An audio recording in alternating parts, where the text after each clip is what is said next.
சேர்த்து வைப்பதாரோ?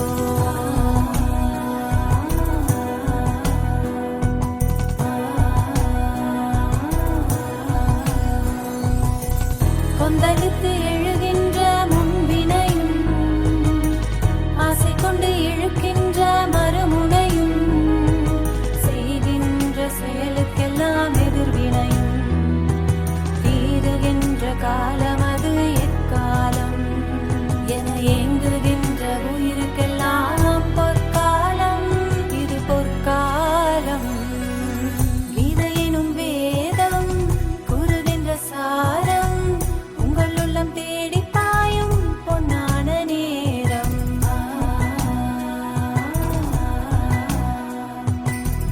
கீதையினும் வேதம் கூறுகின்ற சாரம் உங்கள் உள்ளம் தேடி பாயும் பொன்னான நேரம்.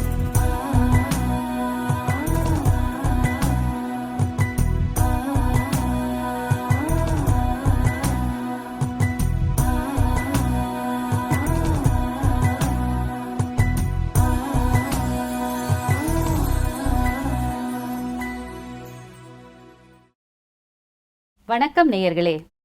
பகவத்கீதை வாழ்வியல் கண்ணோட்டம் என்ற நிகழ்ச்சியில் உங்கள் அனைவரையும் சந்திப்பதில் மிக்க மகிழ்ச்சி. பகவத்கீதை சர்வ சாஸ்திரங்களின் சிரோன்மணி. இது இறைவனின் கீதம் என்றும் கூட நாம் கூறலாம். இது 5வது வேதம் என்றும் கூறப்படுகிறது. இன்று கீதை சார்ந்த அத்தனை கேள்விக்கும் பதிலளிக்க நம்மிடையே வந்துள்ளார் நமது சகோதரி சௌமியா அவர்கள். இவர்கள் கடந்த 22 ஆண்டு காலமாக ராஜயோகாவை பயின்றும் பயிற்றுவித்தும் வருகிறார்கள். இவர்கள் பல ஆன்மீக சேவையும் செய்து வருகிறார்கள். வணக்கம் சகோதரி. வணக்கம்.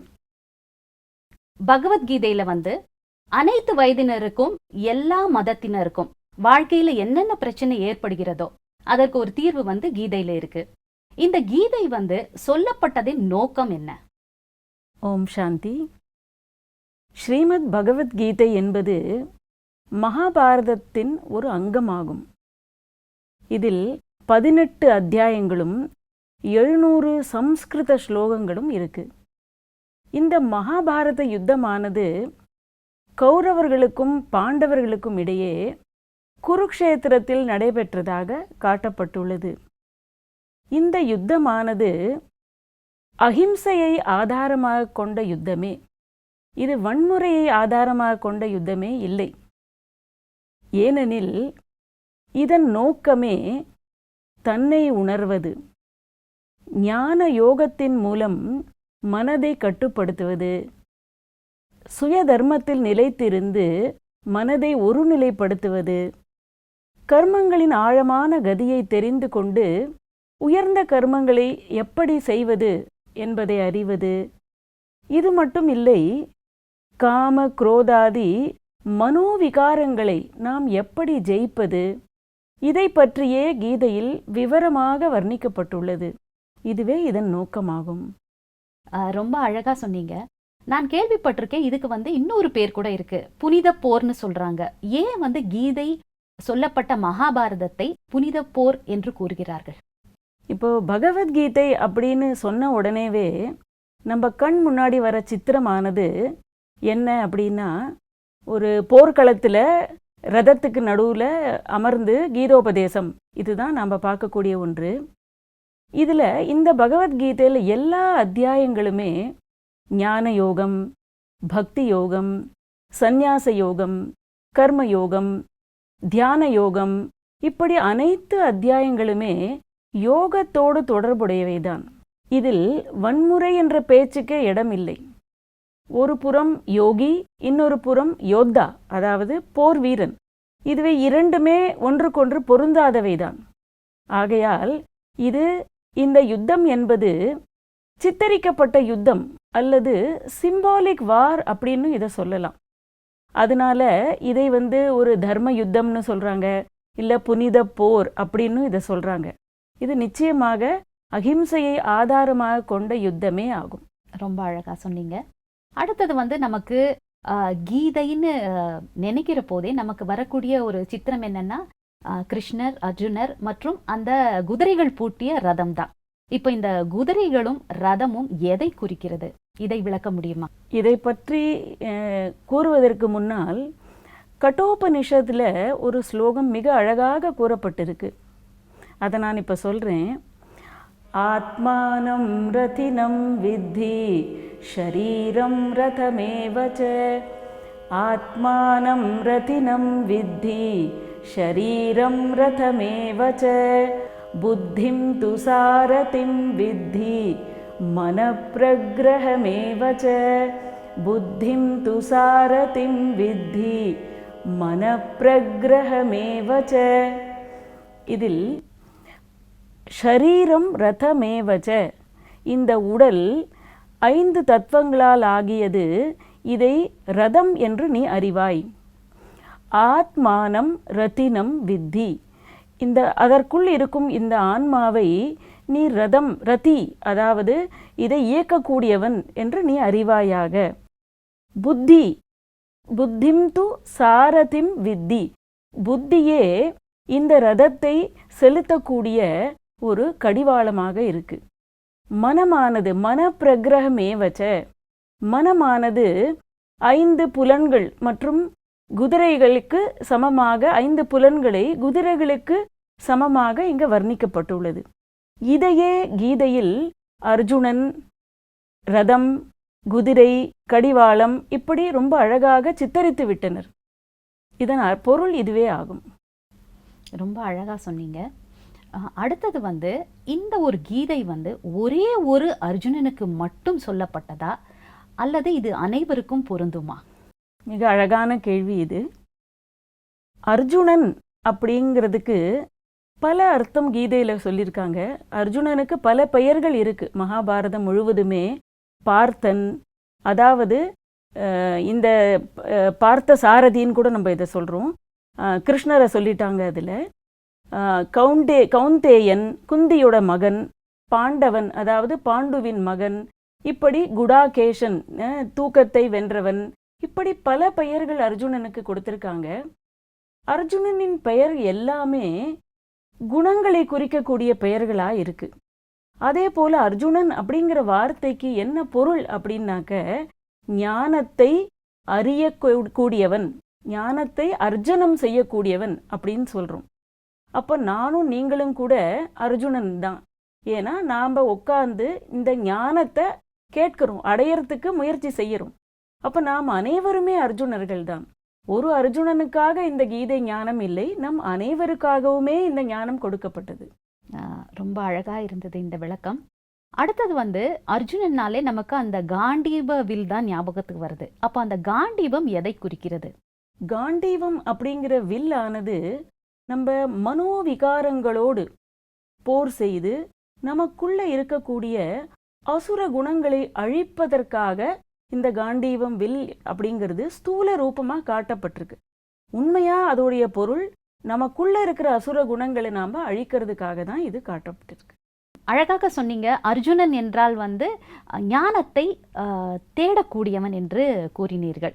அதே மாதிரி இந்த செல்ஃப் மேனேஜ்மெண்ட், சுயத்தை எப்படி நிர்வாகம் செய்வது, இதை பற்றி கீதையில் ஏதாவது விளக்கங்கள் இருக்கிறதா? கீதையுடைய தொடக்கமே இந்த செல்ஃப் மேனேஜ்மெண்ட் அப்படின்னு கூட சொல்லலாம். அர்ஜுனனுக்கு ஞானம் பகவான் கொடுக்க தொடங்கும் பொழுதே முதல்ல என்ன சொல்றார் அப்படின்னா, நீ தன்னை உணரும் பொழுதுதான் அனைத்தையுமே நீ வெற்றி அடைய முடியும், அனைத்து பிரச்சனைகளுக்கும் தீர்வு இதில் தான் இருக்கிறது அப்படின்னு சொல்றார். செல்ஃப் மேனேஜ்மெண்ட் அப்படின்னு நம்ம சொல்லும் பொழுது, சுயம் தன்னை உணர்வது அப்படிங்கும் பொழுது அதில் பல விஷயங்கள் கூடவே வந்துடுது. தன்னை யார் நிர்வகிக்க அறிந்து கொண்டு விடுகிறார்களோ அவர்கள் தன் குடும்பத்தையும் மிக அழகாக நிர்வகிக்க தொடங்கிறார்கள். அவருடைய உறவுகள், அவருடைய நேரம், இப்படி அவருடைய அலுவலக வேலைகள், கடமைகள் அனைத்தையுமே மிக சிறப்பாக நிர்வகிக்கும் கலை நமக்கு வந்து விடுகிறது. அதனால் பகவத்கீதையை செல்ஃப் மேனேஜ்மெண்ட் கலையை கற்றுக் கொடுக்கும் ஒரு ரொம்ப அழகான ஒரு சாஸ்திரமாகவும் கூட சொல்லலாம். இது இந்த காலகட்டத்தில் பார்த்தீங்கன்னா நிறைய பேர் நிறைய வேலைகள் செய்கிறாங்க. ஆனால் பார்த்தீங்கன்னா மனசு ஒரு இடத்துல இருக்குது, வேலை வந்து வேற ஏதோ வேலை செஞ்சுட்டு இருப்பாங்க. ஆனால் ஏதாவது ஒரு சிந்தனையை யோசிச்சுட்டு அந்த வேலையை செஞ்சுட்டு இருக்காங்க. இந்த பகவத்கீதையில் வந்து கர்ம யோகம் இதை பற்றிய நிறைய விளக்கங்கள் இருக்குது. இதை பற்றி நீங்கள் விளக்கி கூற முடியுமா? நிச்சயமா. இறைவனுடைய அவதார ரகசியங்களிலேயே இந்த ஆழ்ந்த கர்மங்களின் கதி அப்படிங்கிறது ரொம்ப முக்கியமான ஒன்று. இதை பற்றி தெரிஞ்சுக்கிறதுக்கு முன்னாடி அதில் ரொம்ப ஒரு பிரசித்தமான புகழ்பெற்ற ஒரு ஸ்லோகம், அதை இப்போ நான் சொல்கிறேன். கர்மண்யேவாதிகாரஸ்தே மா பலேஷு கதாச்சன, கர்மண்யேவாதிகாரஸ்தே மா பலேஷு கதாச்சன, மா கர்ம பலஹேதுர்பூ மா தே சங்கோஸ்த்வ கர்மணி, மா கர்ம பலஹேதுர்பூ மா தே சங்கோஸ்த்வ கர்மணி. இதோடைய பொருள் என்ன அப்படின்னாக்க, இறைவன் நமக்கு சொல்றார், அர்ஜுனனே நீ உன்னுடைய கடமைகளை செய். கர்மன் ஏவ அதிகாரஸ்தே, கர்மங்களை செய்வதற்கு மட்டுமே உனக்கு அதிகாரம் உள்ளது. மா பலேஷு கதாச்சன, அதோடைய பலனில் உனக்கு ஒரு பொழுதும் அதிகாரம் இல்லை. அது மட்டும் இல்ல, மா கர்ம பலஹேதுர்பூ, கர்மத்தின் பலனை அடைவதற்கு நீ காரணமாக அமையாதே. ஆனால் மாதே சங்கோஸ்துவ கர்மணி, அதாவது கர்மங்கள் செய்யாமல் இருக்கிறதுலையும் நீ நாட்டம் காட்டக்கூடாது. இது மட்டும் இல்லை, இன்னும் 2-3 விஷயங்களும் கர்மயோகத்தை பற்றி ரொம்ப நல்லா சொல்லியிருக்கு. ஒன்று வந்து நம்ம கர்மங்களை பற்றுதல் இல்லாமல் செய்யணும். கர்மங்களையே முதல்ல நம்ம இறைவன்கிட்ட அர்ப்பணிக்கணும். கர்மங்களை செய்ய தொடங்கிறதுக்கு முன்னாடியே அர்ப்பணிக்கணும். அதன் பலனையும் அவர்கிட்ட நம்ம அர்ப்பணித்து விட்டு இந்த செயல்களை செய்யும் பொழுது பற்றற்ற நிலையில் இருந்து இல்லற வாழ்க்கையில் இருந்து கொண்டே நம் கடமைகளை மிக திறம்பட செய்ய முடியும். இதுதான் இன்னைக்கு எல்லாருக்குமே தேவை ஆக்சுவலி. ஸோ ரொம்ப அழகான ஒரு விளக்கம் கொடுத்தீங்க. நம்ம முதல்ல செய்ய வேண்டியது வந்து சுயத்தை எப்படி நிர்வாகம் செய்வது என்று கற்றுக்கொள்ள வேண்டும். அடுத்தது மற்றவர்களை எப்படி நிர்வாகம் செய்வது. இது வந்து கீதையில் வந்து ஏதாவது சொல்லியிருக்காங்களா? நான் முன்னாடி ஒரு வார்த்தை கேள்விப்பட்டிருக்கேன், கார்ப்பரேட் கீதான்னு ஒரு வார்த்தை கேள்விப்பட்டிருக்கேன். இதற்கு ஏதாவது விளக்கம் நீங்கள் அளிக்க முடியுமா? இன்னைக்கு இந்த கார்ப்பரேட் கீதா அப்படிங்கிற வார்த்தையே ரொம்ப ஒரு ஃபேமஸ் ஆகிடுதுன்னு சொல்லலாம். கார்ப்பரேட் ட்ரைனிங் ஆஃபீஸஸ்லாம் கொடுக்குறாங்க. அது பெரிய அதிகாரிகளுக்கு அலுவலகத்தில் அவங்க வந்து ட்ரைனிங் கொடுக்குறாங்க. அப்படி ட்ரைனிங் கொடுக்கும் பொழுது இந்த விஷயங்கள் கீதையில் சொல்லப்பட்ட விஷயங்களை ஆதாரமாக வச்சும் அவங்க இந்த பயிற்சியை கொடுக்குறாங்க. இந்த கார்ப்பரேட் ட்ரைனிங்கில் மேலதிகாரிகளாக இருக்கிறவங்க தன்னுடைய கடமைகளை திறம்பட செய்யணும் அப்படிங்கிறதுக்கு சில விஷயங்கள் கீதையில் பகவான் நமக்கு சொல்லியிருக்காரு. அதில் முதல்ல என்ன அப்படின்னாக்க, மேலதிகாரியாக இருக்கிறவங்க தான் சொல்கிறத கட்டாயமாக கடைபிடித்து அனுஷ்டானம் செய்த பிறகே மற்றவர்களுக்கு கூறணும். ஏன்னா பொதுவாக மற்றவர்களை நம்ம வந்து ஆர்டர் செய்யறதோ இல்லை செய்ய வைக்கிறது ரொம்ப ஈஸி. ஆனால் தான் கடைபிடித்து மற்றவர்களுக்கு சொல்லணும். இன்னொரு விஷயம் என்ன அப்படின்னா, ஒரு மேல் பதவியில் இருக்கிறவங்கள மற்றவங்க தானாகவே பின்பற்றுவாங்க. அதனால அவங்க செய்கிற கடமைகளில் அவங்களுக்கு அவங்களுடைய கர்மங்களில் ரொம்ப ரொம்ப கவனம் தேவை. அடுத்தது இன்னொரு விஷயம் கூட அதில் என்ன சொல்லியிருக்கு அப்படின்னா, நம்ம டியூயாலிட்டி இருக்கக்கூடாது. அதாவது நம்ம எந்த விஷயத்தை பற்றி பேசுகிறோமோ அது யதார்த்தமாக எப்படியோ அப்படி தான் நம்ம அதை அணுகணும். இருமைன்னு கூட இதை சொல்லலாம். உள்ளும் புறமும் ஒன்றாக இருந்து அதை அணுகணும். அப்புறமா இன்னும் ஒரு விஷயம் என்ன சொல்லியிருக்கு அப்படின்னாக்க, தீர்மானங்கள் எடுக்கும் பொழுது பாரபட்சம் இல்லாமல் எடுக்கணும். ஏன்னா அதிகாரிகளுடைய முதல் கடமையே டிசிஷன் மேக்கிங் அப்படின்னு சொல்லலாம். இது சம்பந்தமாக நான் ஒரு ஸ்லோகத்தை சொல்ல விரும்புகிறேன். யோகஸ்த குரு கர்மாணி சங்கம் த்யக்த்வா தனஞ்சய, யோகஸ்த குரு கர்மாணி சங்கம் த்யக்த்வா தனஞ்சய, சித்ய சித்யோ சமோ பூத்வா சமத்வம் யோக உச்யதே, சித்ய சித்யோ சமோ பூத்வா சமத்வம் யோக உச்யதே. அதாவது ஒரு உயர்ந்த பதவியில் இருக்கிறவங்க கர்மங்களை எந்த ஒரு பெரிய வேலையை தொடங்கும் பொழுதும் ஃபர்ஸ்ட் அதிலிருந்து அவங்க டிட்டாச் ஆயிடணும். பற்றுதல் இல்லாமல் ஒரு நியூட்ரல் ஸ்டேஜில் இருந்து அதை செய்ய தொடங்கணும். அடுத்தது சங்கம் தியக்த்வா தனஞ்சய, அப்போ அந்த அட்டாச்மெண்ட்டை விட்டுட்டு நீ செய். அடுத்தது சித்திய சித்தியோ சமோபூத்வா, அதாவது இந்த செயல்னால எனக்கு வெற்றி கிடைக்கும் கிடைக்காம இருக்கலாம், அது ரெண்டுத்தையும் மனதில் சமமாக பாவித்து சமத்துவம் யோக உச்சியத்தே, அதாவது சமமான மனநிலையே யோகம் என்றும் கூறப்படுகிறது. அப்போ இந்த பகவத்கீதையானது ஒரு உயர்ந்த பதவியில் இருக்கக்கூடியவங்க திறமையான நிர்வாகம் பண்ணும் பொழுது சம மனநிலையோடு இருந்து எப்படி செய்யணும் அப்படிங்கிறத ரொம்ப தெளிவாக கூறியிருக்காங்க கீதையில். இதை ஸோ நான் படிக்கிற காலத்துலலாம் பார்த்தீங்கன்னா அந்த ஃபஸ்ட்டு பீரியடுங்கிறது வந்து மாரல் சயின்ஸ் கிளாஸ்ன்னு தான் சொல்லுவாங்க. அதில் வந்து நற்பண்புகள் சார்ந்த கதைகளை வந்து கூறுவாங்க. அதில் தான் வந்து அந்த நாள் துவங்கும். இப்போ அந்த கிளாஸ் எல்லாம் இருக்கிறது கிடையாது. நற்பண்புகளுக்கு ரொம்ப முக்கியத்துவம் தரதில்லை. ரொம்ப அகாடமிக்ஸ்க்கு கொடுக்கக்கூடிய அந்த முக்கியத்துவம் நற்பண்புகளுக்கு கொடுப்பதில்லை. ஸோ இந்த நற்பண்புகளை பற்றி கீதையில் வந்து என்ன விளக்கம் கூறியிருக்காங்க? பொதுவாக குணங்கள் உள்ளவங்களை தான் இவங்க தேவதை மாதிரி இருக்காங்க அப்படின்னு சொல்லுவாங்க. குணங்களை வைத்து தான் ஒருத்தரை எடை போடுவாங்க. இந்த கீதையில் இது சம்பந்தமாக ஒரு முழு அத்தியாயமே பகவான் சொல்லியிருக்காரு. குணங்கள், எப்படிப்பட்ட குணங்கள் இருக்கணும், எப்படிப்பட்ட குணங்கள் உள்ள யோகி எனக்கு பிரியமானவன் அப்படின்னு அந்த ஃபுல் அத்தியாயத்துலேயும் சொல்லியிருக்கு. அதெல்லாம் நம்ம படிக்கும்பொழுதும் கேட்கும்பொழுதும் இது ஒரு சாதாரண மனிதனால் முடியுமா அப்படின்னு தோணுறது. ஆனால் அதை நம்ம செய்ய தொடங்கும் பொழுது நமக்குள்ளே அது தானாகவே வர தொடங்குது. ஏன்னா ஒவ்வொரு குணங்களும் மற்றொரு குணங்களோடு தொடர்புடையவை. ஒரு குணங்களை நம்ம கையாளும் பொழுது மற்ற குணங்கள் தானாகவே நமக்குள்ளே வரும். இது சம்பந்தமாக ஒரே ஒரு ஸ்லோகம் நான் சொல்கிறேன், அதிலிருந்து நம்ம அதோட விளக்கத்தை தெரிஞ்சுக்கலாம். அத்வேஷ்டா சர்வபூதானாம் மைத்ர கருண ஏவச, அத்வேஷ்டா சர்வபூதானாம் மைத்ர கருண ஏவச, நிர்மமோ நிரஹங்காரி சமதுக்க சுகக்ஷமி, நிர்மமோ நிரஹங்காரி சமதுக்க சுகக்ஷமி. இதில் இறைவன் என்ன சொல்லியிருக்கார் அப்படின்னா, எப்படிப்பட்ட குணங்கள் உடையவனாக நாம் மாறணும் அப்படின்னு சொல்லி முதல்ல சொல்லப்பட்டது அத்வேஷ்டா.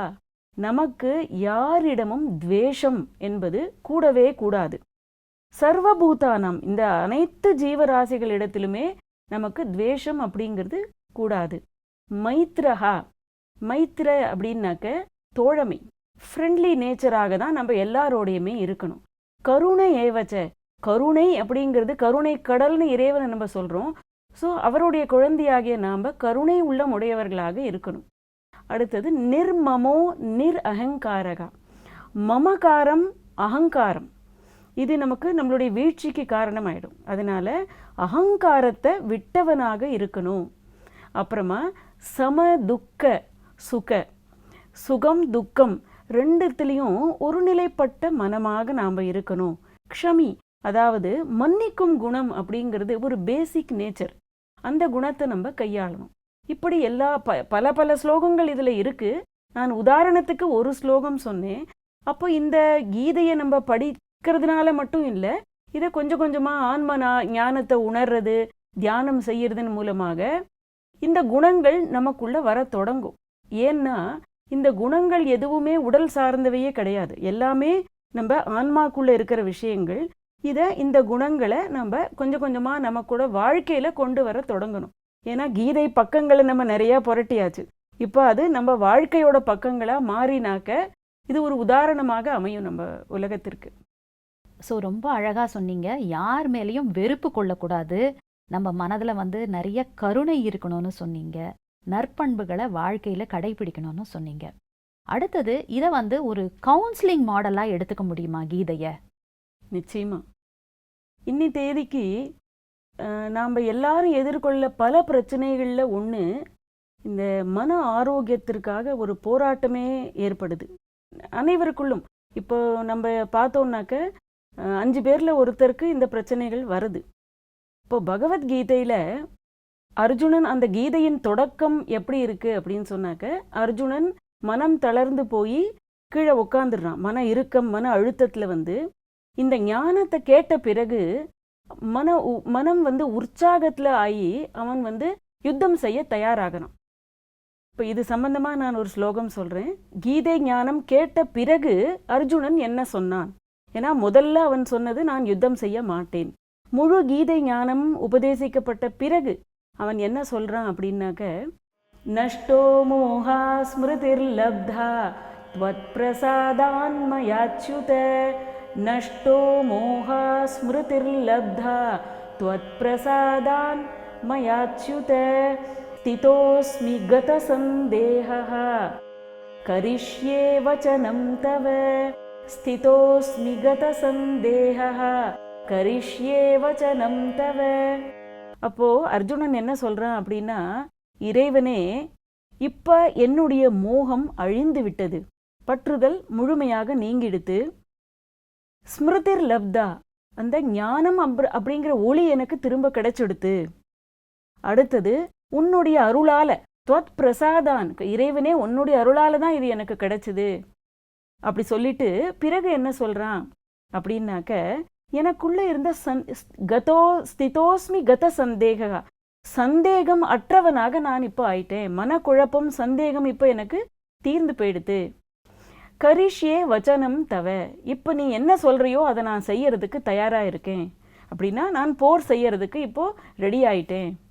ஸோ இதனால ஒரு எக்ஸ்ட்ரீம் மனம் தளர்ந்து போய் ஊக்கம் குறைந்து நான் ஒன்றுமே செய்ய மாட்டேன்னு சொன்ன அர்ஜுன், இன்னொரு பக்கம் என்ன அப்படின்னாக்க, எல்லாமே முடிஞ்சு போயிடுத்து, நான் எனக்குள்ள திரும்பவும் உற்சாகம் வந்துடுத்து, என் கடமையை செய்ய நான் தயாராகிட்டேன், நீ எப்படி சொல்கிறியோ அப்படியே நான் செய்கிறேன் அப்படின்னு சொல்கிறான்.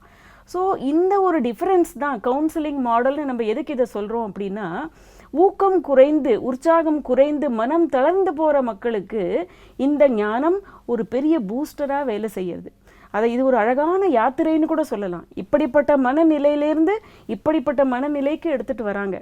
ஸோ இன்னி தேதிக்கு இதை ஸ்பிரிச்சுவலி கவுன்சிலிங்னு சொல்லி நிறைய பேருக்கு உட்காத்தி வச்சு இந்த கர்மங்களின் கதி, இந்த ஆன்ம ஞானத்தை கொடுக்கும் பொழுது மனம் தெளிவடைஞ்சிடுறாங்க. ப்ராக்டிக்கலாக இப்போ நடக்கிறத நம்ம நாலாபுறமும் பார்க்குறோம். ஸோ இதை கவுன்சிலிங் மாடலாக நிச்சயமாக வச்சுக்கலாம். நம்ம ரொம்ப அழகாக நாங்கள் கேட்ட எல்லா கேள்விகளுக்கும் ரொம்ப தெளிவாகவும் அழகாகவும் பதிலளிச்சிங்க. நன்றி. நன்றி. என்ன நேயர்களே, நிகழ்ச்சியை பார்த்தீங்களா? நம்ம சகோதரி நமக்கு நிறைய கேள்விகளுக்கு ரொம்ப தெளிவான பதில்களை கொடுத்தார். அர்ஜுனன் என்றால் ஞானத்தை தேடக்கூடியவன் என்று கூறினார். நாம் எப்படி கர்மத்தை செய்ய வேண்டும்? ஒரு விடுபட்ட நிலையிலிருந்து நாம் கர்மத்தை செய்ய வேண்டும். வெற்றி வந்தாலும் தோல்வி வந்தாலும் அதை சமமாக ஏற்றுக்கொள்ள வேண்டும். இதுவே ஒரு யோகமாகும் என்று கூறினார்கள். இந்த நிகழ்ச்சி இதோடு நிறைவு பெறுகிறது. மீண்டும் அடுத்த நிகழ்ச்சியில் சந்திக்கலாம். நன்றி, வணக்கம்.